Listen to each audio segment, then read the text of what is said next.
One of Shanquella Robinson's friends is the subject of a recent Mexican arrest warrant, which has Cabo 6 on edge. But hold on, it gets even spicier. The Robinson family's attorney disclosed that the US government will advance the case and intends to use diplomacy, which is exactly what we have all been waiting for. So, what's the latest update on the Shanquella Robinson case?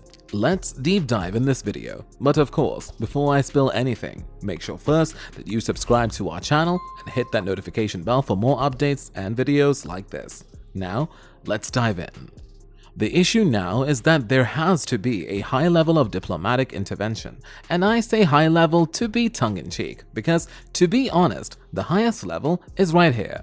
Sue Ann Robinson, an attorney who works with Crump's firm and is not related to the Robinson family, said in a call to the US government during a press conference held in Livingstone College in March. The Robinson family attorney, Benjamin Crump, revealed that he expects a meeting soon with White House officials and the head of the U.S. Senate Foreign Relations Committee. Additionally, the family is calling on the Biden administration to extradite the accused oppressor to Mexico. The American Bar Association and a number of national sororities and fraternities will also be writing letters demanding justice for Shanquella Robinson as we approach the 200th day since her passing. According to Crump, Robinson's family and attorneys added that it shouldn't take close to 5 months to provide justice and make an arrest in relation to her demise. Though slowly, Shanquella's case is progressing with the aid of her attorneys. Earlier, Robinson's family, activists, and Shanquella's legal team gathered in Washington, D.C. to call for diplomatic involvement in Shanquella's case. Attorneys Crump and Sue Ann Robinson had called on officials to either extradite the person named on an arrest warrant issued by Mexican officials or to take over jurisdiction and prosecute the person in the U.S. The Department of State previously told The Observer it would not comment on extradition matters. The Department of State supports a thorough investigation into the circumstances of this incident and is closely monitoring local authorities' investigation. We refer you to the Mexican authorities for further questions regarding an investigation, the Department of State had said at the time. But what exactly happened to Shanquella? When the PostMortem Report showed that she actually suffered from a fractured neck and spine, things took a nasty turn. Initially, the Cabo 6, who are her friends, told her family that she perished from alcohol intoxication. Robinson's death certificate, a copy of which was just made public, said that she expired only 15 minutes after being hurt and gave the causes of death as severe spinal cord injury and atlantoaxial AA luxation. Strangely, alcohol poisoning was not listed on the certificate as a contributing factor.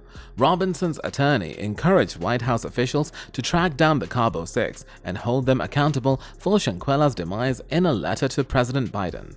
My clients recognize that the US government has many priorities and responsibilities, but believes that intervening in this case would not only serve the interests of justice, but also sends a clear message that transnational criminal activities will not be tolerated. The letter stated, in addition to this, the attorneys asked for help from the US government in 2 specific ways. The United States can follow the extradition protocol and hand over the individual or individuals responsible for Shanquella's death to Mexican authorities. Alternatively, U.S. federal law enforcement agencies can request concurrent jurisdiction with Mexican law enforcement agencies, which would permit U.S. prosecutors to bring the case in the United States as the involved parties or U.S. citizens, the letter read. The letter went on to say that one of the 6 people Shanquella had traveled with, Demise Jackson, had a warrant filed against her. One of the 6 travel companions who fled to the United States after Shanquella was declared deceased. Demise Jackson was identified as the perpetrator of femicide against Shanquella Robinson, a homicide motivated by gender. The report states Mexican law enforcement issued a warrant for Jackson as a result of the investigation. Furthermore, the Villa Concierge, who served as the group's translator during the trip, provided a thorough first-person account to Mexican police. The Concierge told an investigator with the specialized unit for the investigation of miscellaneous crimes that Jackson was the main guest handling the trip arrangements. The Concierge said, the first night the group arrived, he noticed something was off. He said Robinson was the last person to join the group for dinner and that she seemed not to fit in with the others. She seemed to not fit in with the others when I introduced myself. She didn't greet me or smile. She was indifferent, nothing to do with the atmosphere of celebration. She was out of place at the party, the concierge stated.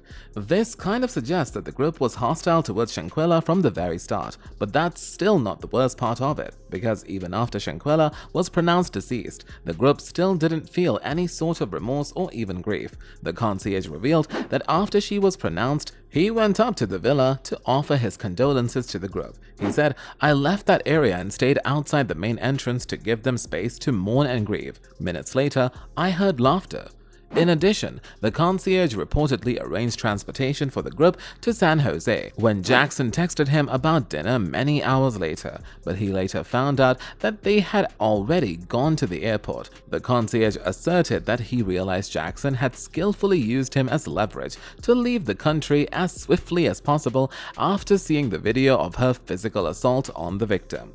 When they realized what they had done, they didn't feel bad about losing Shanquella and instead fled from Mexico to the US in the hope that they wouldn't be held accountable once they were there, because they didn't think that the case would blow up like this. This just shows how much they didn't care about Shanquella, and it explains why a lot of people feel like the whole thing might have been premeditated. Robinson's mother told CNN that she'd talked to her daughter on the morning of October 28th.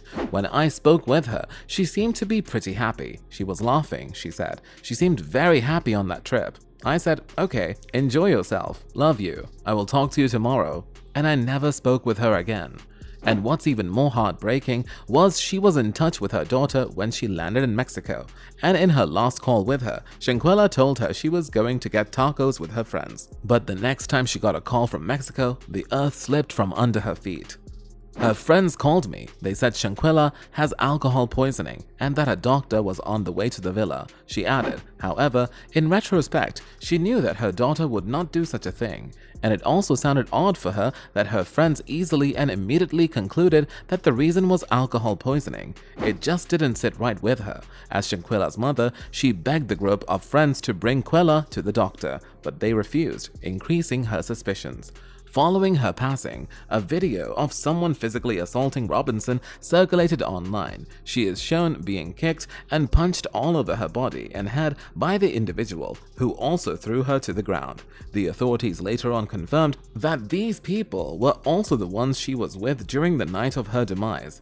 As of now, American police are also looking into Robinson's demise. If any crimes related to the incident were committed on American soil, the American authorities may try to file their own charges in the case.